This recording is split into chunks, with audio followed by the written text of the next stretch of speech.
Kur do të afrohet fundi i botës, dy fise të rrezikshme të quajtura Ya'juj dhe Ma'juj do ta sulmojnë njerëzimin. Ata do të jenë aq të fuqishëm sa asnjë ushtri në botë nuk do të mund t'i ndalojë. Askush nuk do të na sulmoj. Nuk ka fise të fshehta në male, kjo nuk ka kuptim. Po flas seriozisht bir. Ata janë këtu. Të blokuar pas një muri gjigant prej hekuri, pikërisht në këtë planet. Ata e gërryejnë atë çdo ditë. Çdo ditë. Dhe kur tu lejohet, do të shfaqen. Seriozisht? Odaj, ne kemi dron, kemi Google Maps, shohim çdo cep të botës. Nëse do të ekzistonte një mur gjigant prej hekuri, me miliona njerëz pas tij, dikush do ta kishte zbuluar deri tani.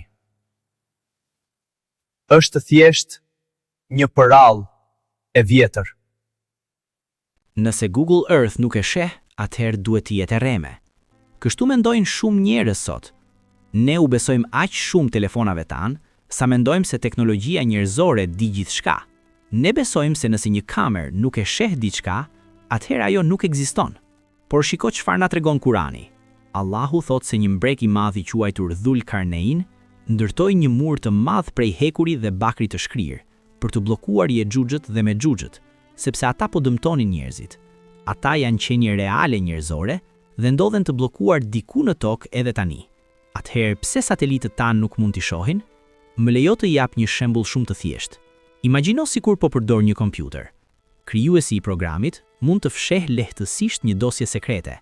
Sado që të klikosh apo të kërkosh në ekran, nuk do ta gjesh kurrë atë dosje, derisa programuesi ta heq bllokimin dhe të vendosë ta shfaq.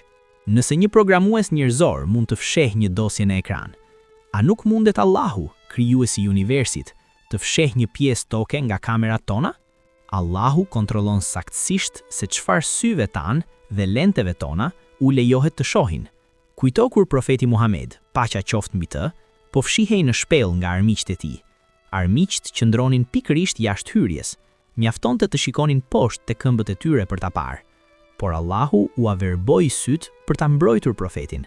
Në të njëjtën mënyrë, Allahu ka vendosur një perde të padukshme mbi Ya'jujin dhe Ma'jujin.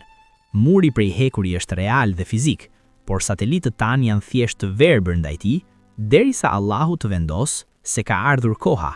A beson se ka gjëra që teknologjia nuk mund t'i shohë? Komento mendimin tënd.